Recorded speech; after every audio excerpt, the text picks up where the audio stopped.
다시 맺는 새 언약, 오늘 제가 말씀의 제목을 이렇게 잡았는데요. 언약이라는 이 단어는 하나님을 이해하는 과정에서 아주 중요한 단어입니다. 우리 하나님께서 언약의 하나님이시고 우리 모두는 하나님의 언약 백성이기 때문이죠. 언약은 단순히 사람들 사이에서 주고받는 약속이라는 의미보다 좀 더 법적인 뜻을 가지고 있다라고 할 수 있습니다. 그래서 언약이라는 말은 계약이라는 말로 바꿀 수도 있죠. 혹시 언약신학이라는 말을 들어보신 분들 계실지 모르겠습니다. 언약신학, 성경의 모든 사상들을 이 언약이라는 관점에서 해석하는 것이 바로 언약신학인데요, 다른 말로 하면 계약신학 이렇게 불리기도 합니다. 어떤 계약을 맺는다고 할 때 여러분 반드시 필요한 게 뭡니까? 그것은 계약서일 겁니다. 가까운 친구끼리 그냥 사소한 약속을 하면서 계약서를 쓰지는 않죠. 이것이 분명히 다른 점입니다. 여러분, 친구들이나 또 연인들끼리 약속을 할 때 보통 우리는 새끼손가락을 걸잖아요. 이게 약속의 전부예요. 뭐 요즘 젊은 세대는 엄지손가락으로 이제 도장도 찍는다고 해요. 또 복사도 한다고 합니다. 카피도 한다고 해요. 하지만 종이 가지고 와, 우리 계약서 써야 돼 라고 계약서를 들이밀지는 않을 거라는 거죠. 하나님께서 당신의 백성들과 언약을 맺으실 때는 계약서를 작성하셨어요. 물론 이 계약서는 어떤 종이 계약서가 아니라 돌판에 써져 있는 계약서죠. 그것이 우리가 잘 알고 있는 십계명입니다. 하나님께서 친히 돌판에 쓰셨다, 성경이 이렇게 기록하고 있기 때문입니다. 또 언약이라는 것을 생각해 보면 이것은 언약을 맺는 당사자, 상대방 이 두 사람이 같이 있어야만 합니다.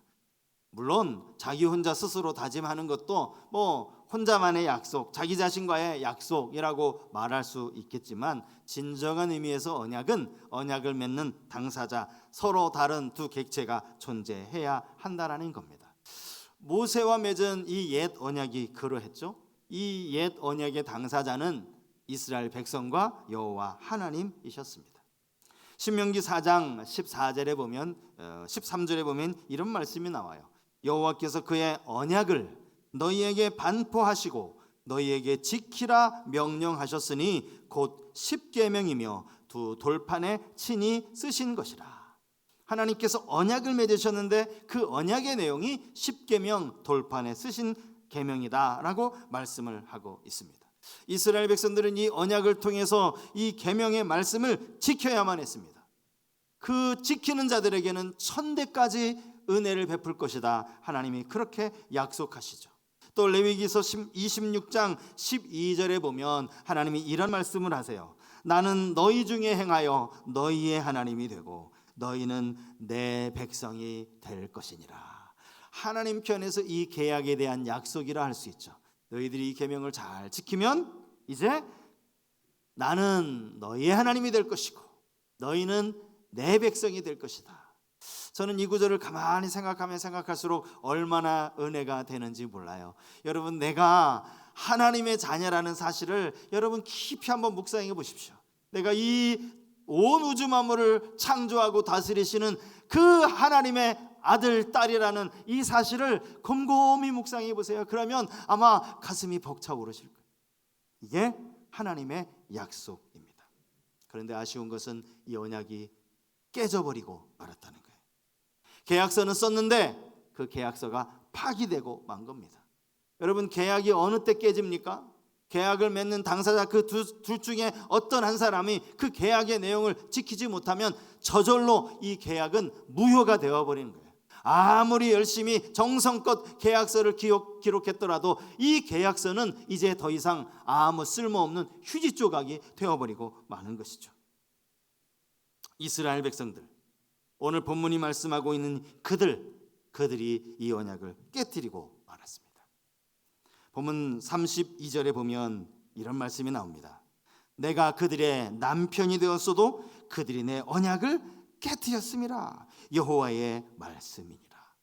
내가 그들의 남편이 되었어도. 성경에 이런 표현이 나와요. 하나님이 당신을 남편이라고 말씀하십니다. 이스라엘 백성들을 아내라고 말씀하시는 것이죠. 이사야 54장 5절 말씀에도 이와 비슷한 말씀이 나옵니다. 이는 너를 지으신 이가 내 남편이시라. 그의 이름은 만군의 여호와이시며 내 구속자는 이스라엘의 거룩한 이시라. 그는 온 땅의 하나님이라 일컬음을 받으실 것이라. 아내와 남편, 세상에서 이것만큼 가장 가까운 관계가 있습니까? 부부 사이는 촌수도 없다라고 하죠. 왜냐하면 이게 성경적이에요.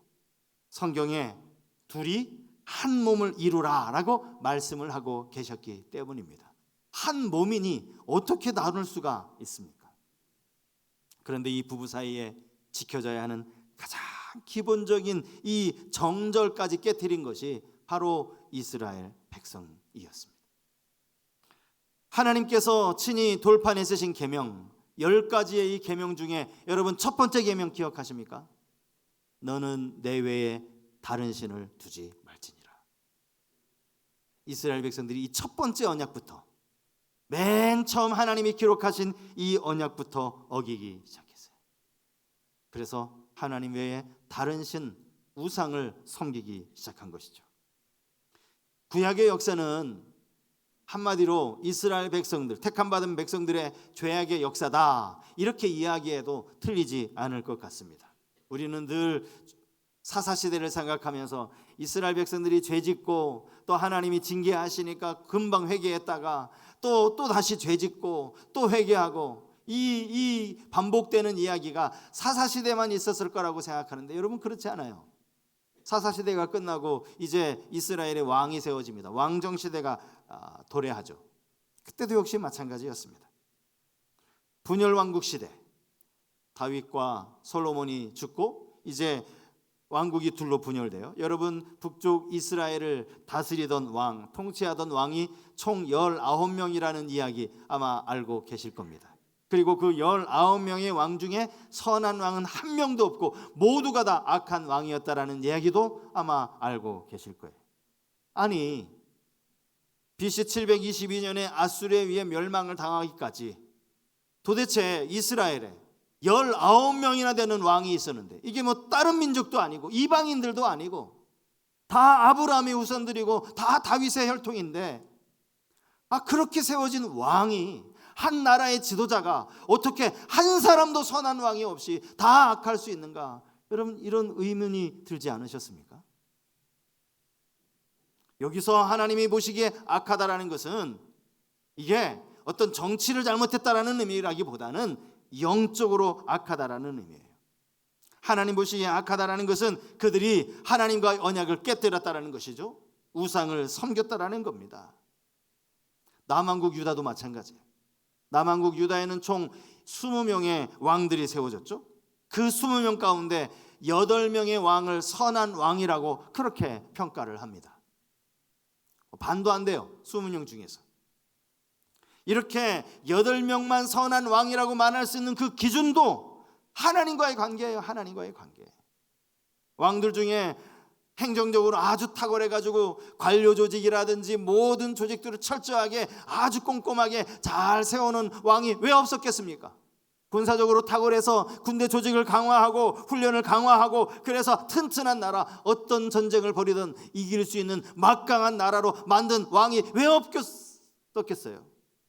그럼에도 불구하고 악한 왕이라고 평가받을 수밖에 없는 것은 그들이 하나님을 떠났기 때문에, 하나님과의 관계를 깨뜨렸기 때문에, 우상을 섬겼기 때문입니다. 그 이유가 뭔지 아십니까? 이스라엘의 왕들은 하나님의 대리 통치자였기 때문에. 원래 이스라엘의 왕은 하나님 한 분이십니다. 백성들이 원하여서 왕을 세우긴 했지만 그 왕이 자기 마음대로 나라를 다스리는 게 아니라 하나님의 뜻을 받들어서 대리 통치자로 나라를 다스려야 하는데 자기 마음대로 하나님이 아닌 우상을 끌어들인 거예요.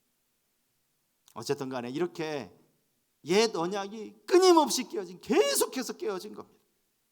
이 깨뜨려진 언약에 대해서 하나님은 이제 새 언약을 맺겠다 말씀하고 계세요. 자, 오늘 31절 말씀, 우리 31절 말씀 다 같이 한번 읽었으면 좋겠습니다. 자, 같이 읽겠습니다. 여호와의 말씀이니라. 보라, 날이 이르리니 내가 이스라엘 집과 유다 집에 새 언약을 맺으리라. 여러분, 이 말씀은요, 구약 성경 전체에서 정말 중요한 말씀 중에 하나입니다. 혹시 여러분 성경에 밑줄을 그으셔도 되는 분들은 이 성경에 밑줄을 그으셔도 좋을 것 같아요. 왜 그런가? 여기 새 언약이라는 단어가 나와요. 구약 성경에 여기 딱 한 번 나옵니다. 구약 성경 다른 어디에도 새 언약이라는 말이 여기 말고는 나오는 데가 없어요. 새 언약이 뭡니까?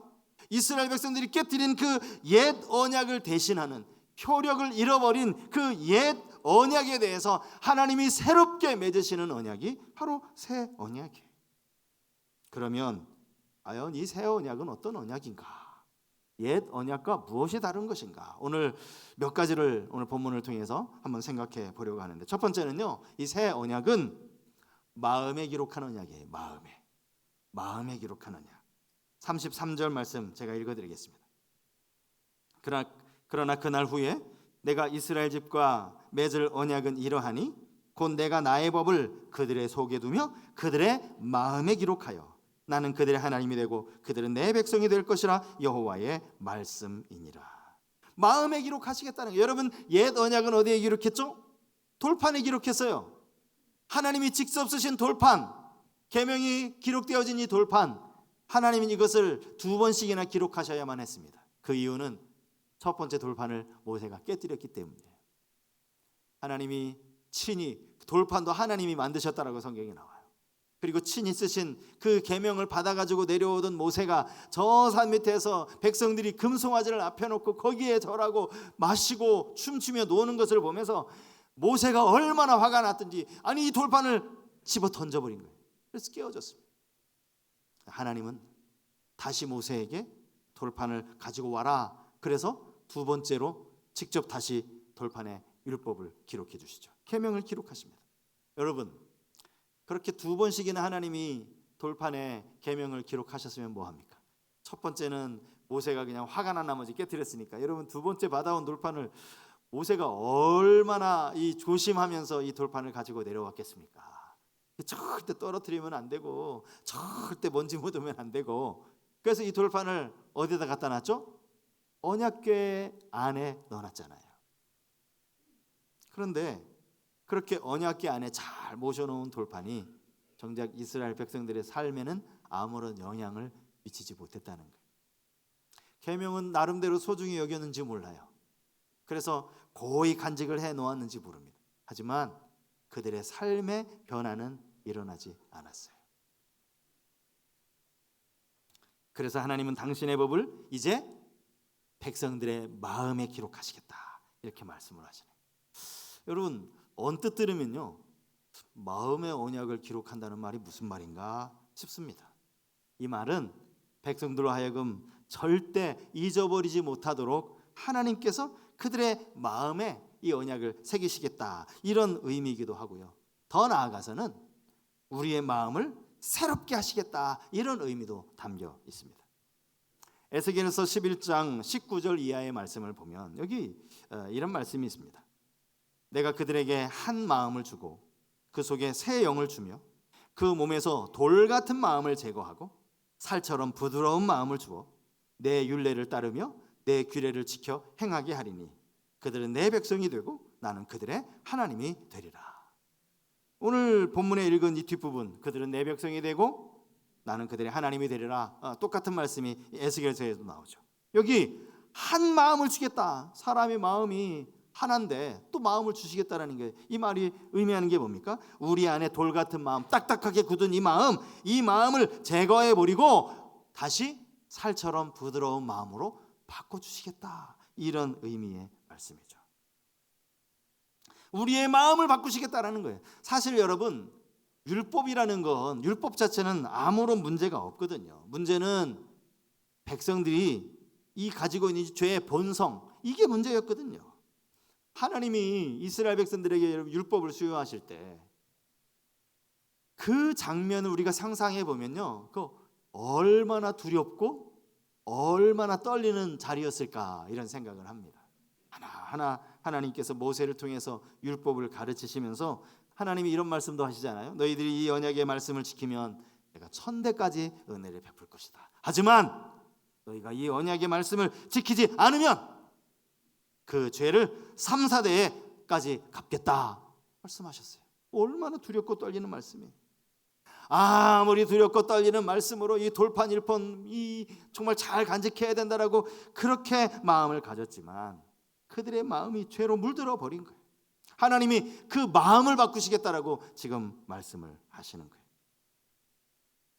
하나님은 이 새 언약을 맺을 시점을 오늘 33절 맨 앞부분에 보면 그날 후에라고 말씀을 하고 계세요. 그날, 이 그날이 언제입니까?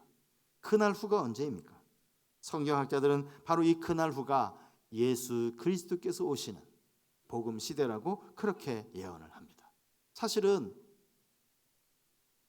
이스라엘 백성들은 이 말씀이 백성들 가운데 선포되었지만 그들은 여전히 바벨론 포로로 끌려갔고 포로 가운데 돌아왔지만 여전히 그들은 성전을 지으면서도 힘들어하고 많은 어려움을 겪지 않았습니까?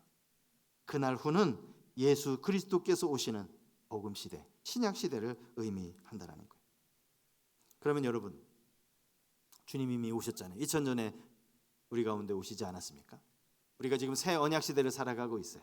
그러니 우리 모든 마음은 이제 돌 같은 마음은 하나도 없고 우리 모든 마음이 다 살처럼 부드러운 마음, 주님이 다 마음을 바꿔주셔서 우리 마음에 언약이 새겨져 있는 그런 마음을 가지고 있다, 그런 의미일까요? 그렇지 않습니다.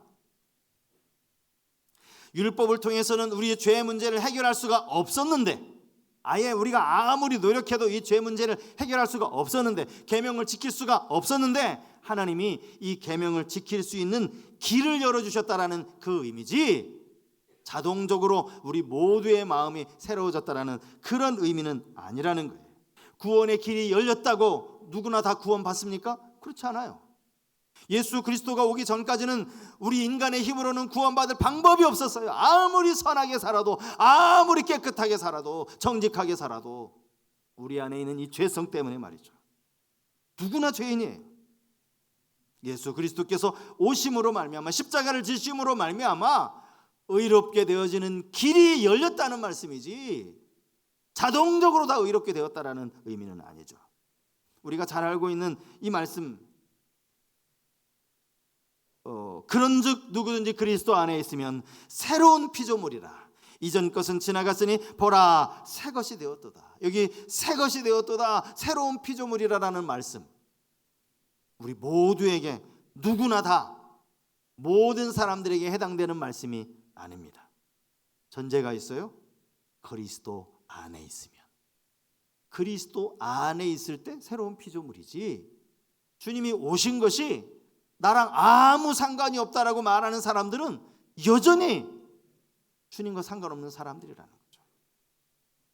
그러므로 우리 안에 이 믿음을 갖는 것은 참 중요합니다. 예수 그리스도를 믿는 거예요. 그 믿음으로 우리의 심령이 새로워지는 거예요.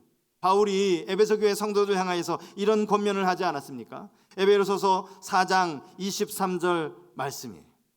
오직 너희의 심령이 새롭게 되어 하나님을 따라 의와 진리의 거룩함으로 지으심을 받은 새 사람을 입으라. 여러분, 우리의 심령이 새롭게 되는 것, 우리 안에 계신 성령으로 말미암아 새 언약이 마음에 새겨지는 이 놀라운 축복, 우리 모두 누릴 수 있게 되기를 주님 이름으로 축복합니다. 마음에 주님이 새겨주시는 그 언약을 품고 사는 거예요. 두 번째, 새 언약은 여호와를 알게 하는 언약이에요. 여호와를 알게 하는 언약. 자, 34절 제가 앞부분만 한번 읽어드리겠습니다. 그들이 다시는 각기 이웃과 형제를 가리켜 이르기를 너는 여호와를 알라 하지 아니하리니 이는 작은 자로부터 큰 자까지 다 나를 알기 때문이라. 다시는 이웃과 형제를 가리켜 여호와를 알라 하지 않을 것이다. 여러분, 구약에 모세가 했던 설교 있죠. 모세오경에 보면 이제 모세가 광야 시대 이스라엘 백성들을 향하여 참 여러 번 설교를 합니다. 그 반복되는 설교의 주제가 뭔지 아세요? 하나님 잊지 말라예요. 너희들 제발 하나님 잊지 마라. 하나님 어떤 분이신지 잊지 마라. 너희들이 저 애굽에서 노예로 있을 때 그 종살이하던 너희들을 하나님이 이끌어내어서 약속의 땅으로 들어가게 하신 이 사실을 제발 잊지 마라.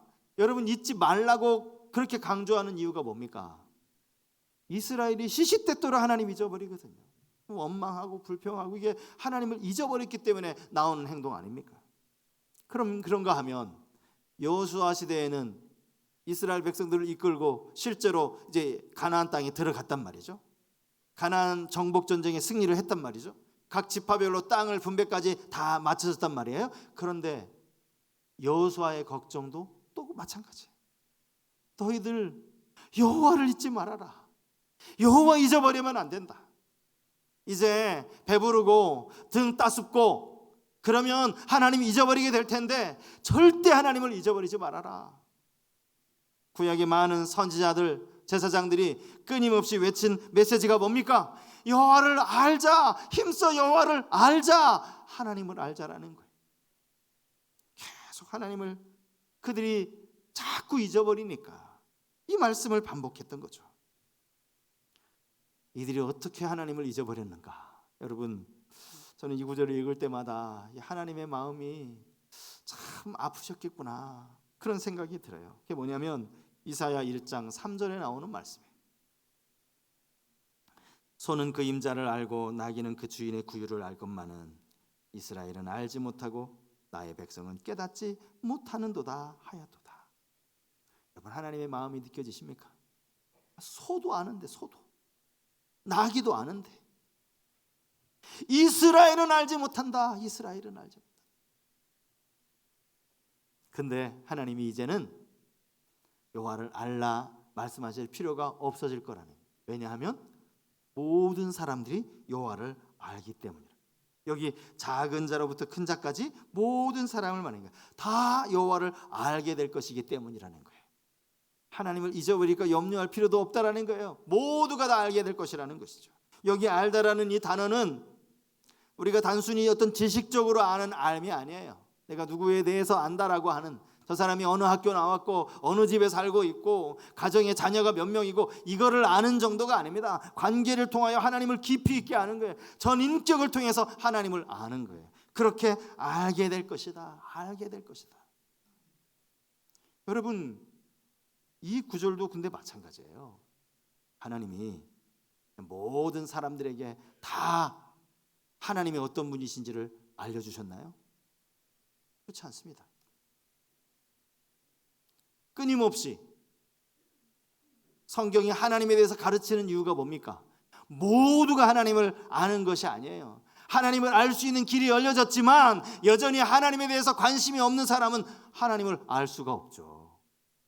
특별히 성령을 통해서 하나님이 하나님의 영을 통하여서 이 땅에 인간의 몸으로 오신 예수 그리스도를 통하여서 하나님을 알려주실 때, 하나님을 알고자 할 때 하나님을 알 수 있게 되는 거예요.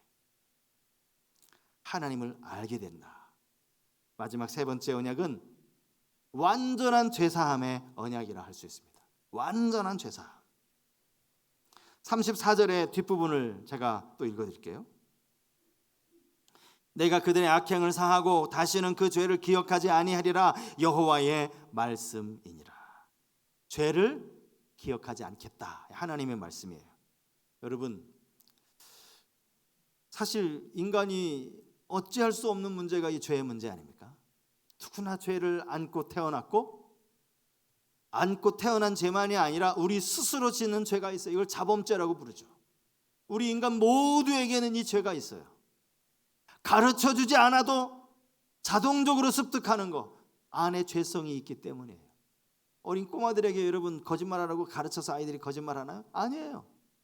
그 안에 있는 죄성이 그 아이가 시키지도 않아도 거짓말하는 거예요. 남의 것이 좋은 것이 있으면 그것을 뺏고자 하는 마음이 그 안에 죄성 때문에 생겨난 마음이라는 거예요. 이 죄의 문제. 그런데 그 죄를 예수 그리스도 십자가에서 완전히 피 흘려 주셨죠. 그리고 다시는 기억하지 않을 것이다. 오늘 이렇게 말씀하세요. 여러분, 이게 완전한 죄사함입니다. 예레미야 50장 20절에 보면 여기 이런 말씀이 나와요. 여호와의 말씀이니라.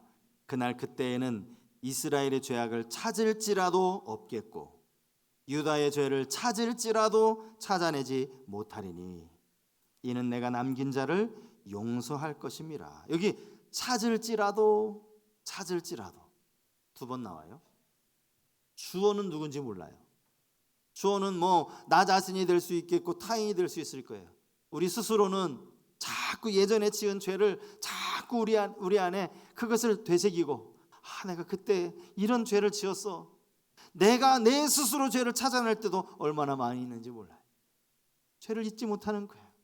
그것 때문에 여전히 힘들어하는 거예요. 아파하는 거예요. 그런가 하면 다른 사람이 내 죄를 찾아내기도 합니다. 여러분 요즘 뭐 뉴스에서 자주 보는 이야기 그거 아닙니까? 여러분 그게 학창시절 이야기인데 이게 언제적 이야기예요? 한참 전 이야기인데 그때 그 당한 일을 친구들이 다 찾아내는 거예요. 다 드러내는 거예요.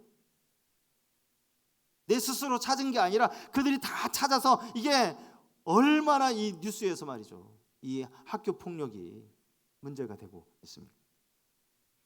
그렇게 찾아내요. 얼마든지 찾을 수 있어요. 다 찾아냅니다. 근데 하나님 뭐라고 말씀하시는 거예요?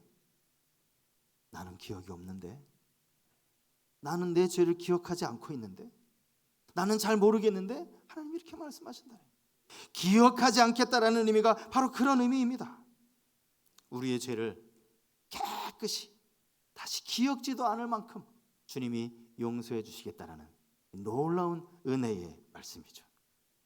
여러분 지난 주일 우리가 성찬 예식을 거행하지 않았습니까? 성찬 예식 때 제가 여러분들에게 전했던 말씀이 누가복음 22장 20절 말씀이에요. 여기 보면 저녁 먹은 후에 잔도 그와 같이 하여 이르시되 이 잔은 내 피로 세우는 새 언약이니. 새 언약 말씀. 복음서에서 주님이 처음 말씀하신 이 새 언약이라는 말씀. 곧 너희를 위하여 붓는 것이라. 주님이 이 새 언약을 통하여서 구약에 예언된 말씀을 성취하신 거예요. 십자가를 통해서 완성하신 겁니다. 예수 그리스도의 피가 우리 모든 죄를 완전히 씻으셨다라는 이 사실을 우리는 잊지 말아야 합니다. 여러분 굳이 내 죄, 남의 죄 찾아내지 마세요. 하나님 앞에 고자질 해봐야 하나님 난 그 죄 잘 모르겠는데 그렇게 말씀하신다니까요. 여러분 오늘 이 말씀이 우리에게 들려주시는 교훈이 뭡니까? 우리 안에 이제 옛 언약을 버리고 새 언약으로 인하여 우리가 기뻐하고 감사하고 율법으로 인하여 우리의 마음에 새긴 율법을 늘 기억하고 또 우리의 죄를 주님이 하나님을 작은 자로부터 큰 자까지 모두가 알 것이라고 하였으니까 하나님을 잘 알고 우리의 죄사함의 놀라운 은혜를 기억하며 살라. 그런 의미도 있겠지만 새 언약의 백성답게 살라는 그러한 의미도 있다라는 사실을 우리는 기억해야 됩니다. 장로교는요 칼빈주의를 믿는 사람들입니다. 칼빈주의 이런 표현 아마 들어보셨을 겁니다. 칼빈주의 이 신학의 아주 중요한 것 한마디로 꼽는다면 하나님의 절대 주권이에요. 모든 것을 하나님이 하셨다. 인간이 할 수 있는 건 아무것도 없고 다 하나님이 하셨다. 우리 인류를 구원하기 위해서 하신 모든 일이 다 하나님의 당신의 절대 주권으로 하신 일이다. 이것을 믿는 게 우리 장로교의 신학의 아주 중요한 교리입니다. 근데 사람들이 오해하는 거예요. 하나님이 다 하셨으니까 인간이 할 게 아무것도 없으니까 구원받은 이후에도 내가 할 건 아무것도 없다라고 생각하는 거. 이게 오해입니다, 여러분. 구원은 이미 하나님이 전적인 하나님의 주권으로 허락하여 주셨지만 구원받은 이후의 삶은 우리가 살아가야 해요. 우리가 구원받은 이후의 삶이 참 중요합니다. 은혜를 깨닫지 못하는 것도 문제지만 더 큰 문제가 뭔지 아세요? 은혜를 깨닫고도 여전히 내 삶이 변화되지 않은 거. 이게 더 큰 문제예요. 여러분 세상에서 믿지 않는 사람들이 볼 때 여러분 모습 속에 저 사람은 은혜 받은 사람이라는 그런 모습이 있습니까? 드러내고 계십니까? 여러분들의 말이, 여러분들의 행동이 세상에서 정말 빛으로 소금으로서의 모습을 드러내고 있느냐고요.